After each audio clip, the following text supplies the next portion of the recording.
2 മക്കളെ എനിക്കുള്ളത്. രണ്ടാളും എന്നെ ചവിട്ടി പുറത്താക്കി. ഒരാൾ ജനിക്കുന്ന സമയത്ത് 2 ഹങ്കറുകളാണുള്ളത്. ഞാനാകെ സത്യം പറഞ്ഞാൽ ആകെ പേടിച്ചു. അതെ അതെ അന്താളിപ്പുണ്ടല്ലോ. അതെ അതെ. മാതാവിനെ സ്വന്തമാക്കാൻ സഹോദരങ്ങൾ കോടതിയിൽ കേസ് കൊടുത്ത അപൂർവ കഥ. സാധാരണയായി സഹോദരങ്ങൾ കോടതി കയറുന്നത് എന്തിനാവും? സ്വത്തിനുവേണ്ടി. എന്നാൽ ഈ ലോകം അതിശയത്തോടെ കണ്ട ഒരു അപൂർവ സംഭവം സൗദി അറേബ്യയിലെ അൽ അസിയ കോടതിയിൽ നടന്നു. അവിടെ 2 സഹോദരങ്ങൾ ഏറ്റുമുട്ടിയത് പണത്തിനോ അധികാരത്തിനോ വേണ്ടിയായിരുന്നില്ല. അവരുടെ വൃദ്ധയായ ജീവൻ നൽകിയ ഉമ്മയെ ശുശ്രൂഷിക്കാനുള്ള അവകാശത്തിനായിരുന്നു ആ പോരാട്ടം. ഇപ്പോൾ 2 സഹോദരങ്ങൾക്കും ഒരേ സ്വപ്നം: ആ ഉമ്മയെ നഷ്ടപ്പെടരുത്. അനിയൻ നിരന്തരം ഉമ്മയെ തന്റെ കൂടെ കൊണ്ടുപോകണമെന്ന് ആവശ്യപ്പെട്ടു.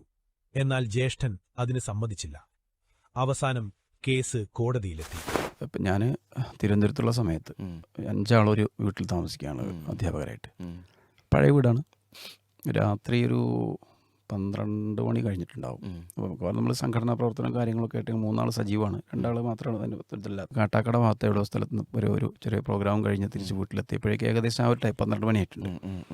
നമ്മൾ ഗേറ്റ് തുറന്നിരിക്കുമ്പോണ്ട് ഒരു പ്രായം ചെന്നൊരമ്മ നമ്മളെ വീട്ടിൻ്റെ സ്റ്റെപ്പമ്മ ഇരിക്കും. ആണോ? അപ്പോൾ മാഷന്മാർ, നമ്മളെ കൂടെയുള്ള മാഷന്മാർ 4 ആൾ ഉറങ്ങിയിട്ടുണ്ട്, കിടന്നിട്ടുണ്ട്. അപ്പോൾ ഞാൻ ബൈക്കിൽ വന്നുകൊണ്ട് കയറിനോട് കൂടെ ലേറ്റാണ്. ഞാൻ ആകെ സത്യം പറഞ്ഞാൽ ആകെ പേടിച്ചു. അന്താളിപ്പുണ്ടല്ലോ, ആകെ അന്താളിച്ചു പോയി. എന്താണെന്നുള്ള ഒരു ഐഡിയ കിട്ടുന്നില്ല. ശരിക്കും അവർക്ക് എണീക്കാൻ പറ്റാത്ത അത്ര പ്രായമുണ്ട്. ഇവരിവിടെ ഇരുന്നിട്ട് പൊട്ടിക്കരഞ്ഞുകൊണ്ടിരിക്കണം. അപ്പം നമുക്ക് തന്നെ ആ ഒരു പെട്ടെന്നുണ്ടാകുന്ന ഒരു സാഹചര്യത്തിൽ എന്താണ് ചെയ്യേണ്ടത്, ആരാണ്, എങ്ങനെയാണെന്നുള്ളത് അറിയില്ല. നമ്മൾ അധ്യാപകരായിട്ട് ജോലിക്ക് പോയതാണ് അവിടെ. അപ്പം ഞാനിത് കേട്ടപ്പോൾ ഇങ്ങനെ ഉമ്മാൻ്റെ ഇതിലൂടെ ഇങ്ങനെ പോയിരിക്കണം. അപ്പം എന്നോട് 2 മക്കളെന്ന് അവർ തിരുവനന്തപുരത്തുകാർ സ്വാഭാവികമായിട്ടുള്ള വിളിയാണ്. 2 മക്കളെ എനിക്കുള്ളത്. രണ്ടാളും എന്നെ ചവിട്ടി പുറത്താക്കി.